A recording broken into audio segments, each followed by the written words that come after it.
Hola Nacho. En esta segunda parte, segundo apartado del tema 2, que entra para el control, estudiaremos la hidrosfera terrestre, que es el agua que hay en la Tierra, en todas sus formas y su importancia. Vamos con el primer punto, la composición de la hidrosfera.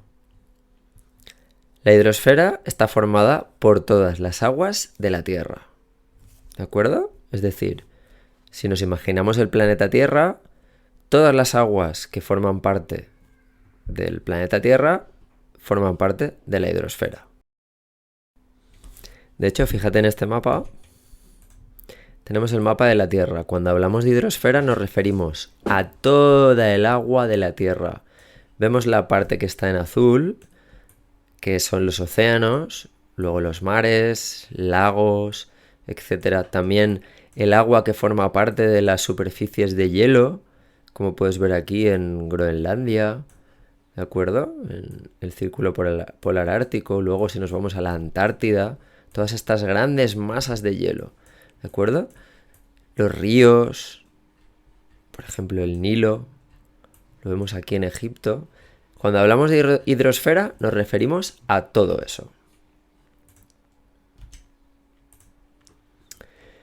El agua es una sustancia que puede encontrarse en la naturaleza de diferentes formas. Fíjate, podemos encontrar el agua líquida, que es la que llena los mares y los ríos, como hemos visto en la imagen. Y lo normal es que esta agua líquida contenga sales, ¿de acuerdo? Si tiene mucha cantidad de sales, entonces decimos que esa agua es salada. Y si tiene poca cantidad de sales, decimos que es agua dulce. ¿De acuerdo? Agua salada la que hay en los mares y océanos, porque todos los ríos del planeta vierten sus sales en esa agua, por lo tanto es un agua con mucha cantidad de sales, agua salada. Y el agua dulce es la de los ríos, los lagos, etc. Porque ahí no se acumula gran cantidad de sales. ¿De acuerdo? Fíjate. También está el agua en forma de hielo. El hielo es el aspecto que toma el agua cuando se congela porque hace frío. ¿Vale? Vemos aquí estas imágenes, por ejemplo. Fíjate, esta es una imagen de un glaciar. Ahí hace mucho frío. Esa gran cantidad de agua está formando un glaciar en forma de hielo. El hielo es blanco o azulado y es duro y resbaladizo. La otra forma que podemos encontrar el agua en la hidrosfera es como vapor de agua. Es la forma que toma el agua cuando se calienta. Se vuelve un gas invisible y pasa a la atmósfera. ¿De acuerdo? Vamos a ver. Vamos al siguiente apartado. Veamos, ¿dónde hay agua? ¿Dónde podemos encontrar el agua? Fíjate, porque veremos este apartado con esta imagen. Las aguas de la hidrosfera están repartidas en dos conjuntos. Podemos hacer dos apartados. Las aguas superficiales, que son las que se encuentran en la superficie de la geosfera, eso es, en la superficie de la Tierra. Y estas aguas son la de los océanos y los mares, que son saladas, como hemos dicho, y cubren gran parte de la geosfera de la Tierra. Fíjate, aquí tenemos en esta imagen cuánto ocupa cada uno de esos tipos de agua. Por ejemplo, la de los océanos y los mares es prácticamente la mayor parte de agua que hay en la Tierra. ¿Vale? Fíjate. Por otro lado, tenemos las aguas de los ríos, los arroyos, los lagos y las lagunas, que suelen ser dulces. Vemos otra vez la imagen. Las aguas de los ríos, los lagos, lagunas ocupan una parte muy pequeña de toda el agua de la hidrosfera. ¿De acuerdo? Son, como vemos, aguas superficiales, la de los océanos y mares, la de los ríos, arroyos, lagos y lagunas. Y luego tenemos el agua, también en superficie, que ocupa las masas de hielo y nieve, es decir, el agua en forma de hielo, que cubren los polos y las montañas muy altas. Volvemos a la imagen, fíjate.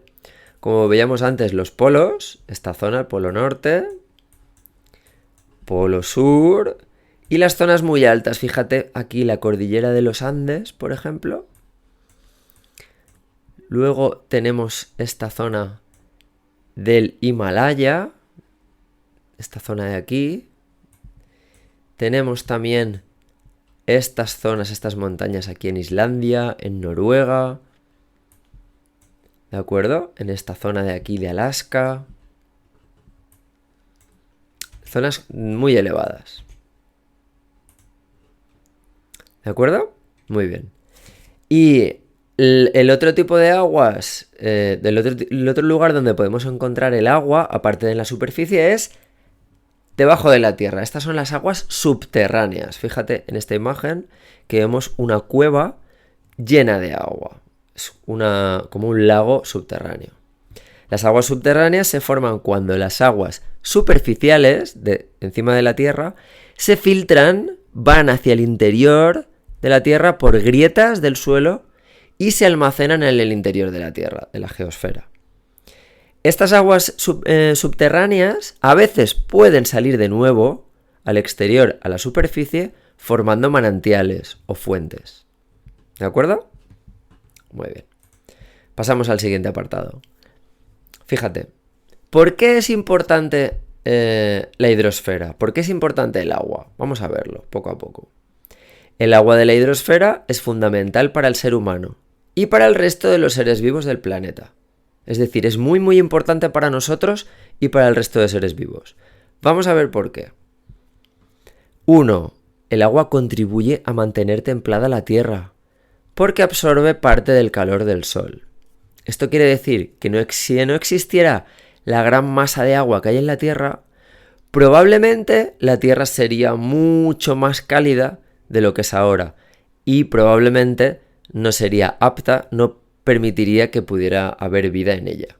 Es muy importante el agua, por tanto. Mantiene la tierra templada, evita que se caliente excesivamente.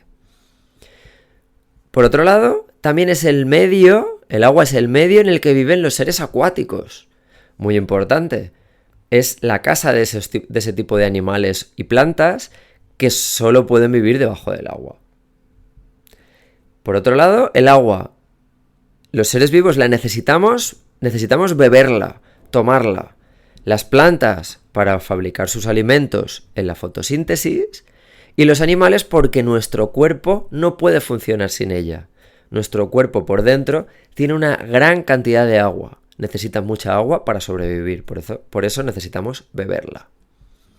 Y por último, los seres humanos utilizamos el agua, aparte de para beber, para las industrias, para limpiar, para divertirnos, para mover máquinas.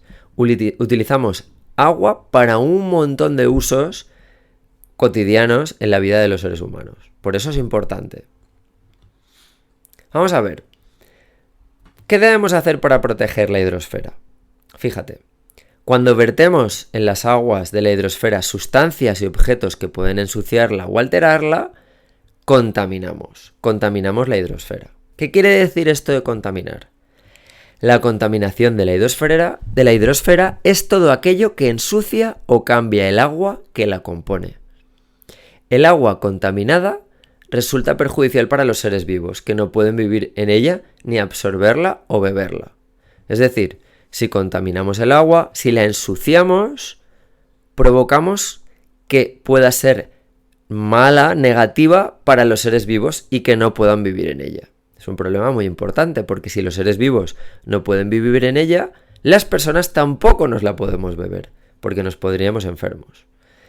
Las aguas residuales deben ser tratadas antes de verterlas en los ríos o los mares. Es decir, una vez que se han ensuciado, antes de poder devolverlas a los ríos o los mares, tenemos que tratarlas. Y para ello deben pasar antes por una estación depuradora.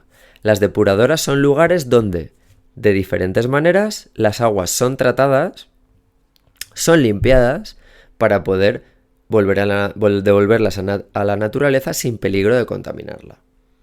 En las depuradoras son separados todos los residuos sólidos y las grasas contaminantes. ¿De acuerdo? Aquí tienes un pequeño ejemplo en esta imagen. ¿Qué podemos hacer? Algunas cosas que podemos hacer en casa para no contaminar el agua. Por ejemplo, no utilizar el retrete, el váter, como una papelera.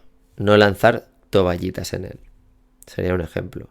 Y el otro es no tirar el aceite usado de cocinar por el desagüe de la pila, porque irá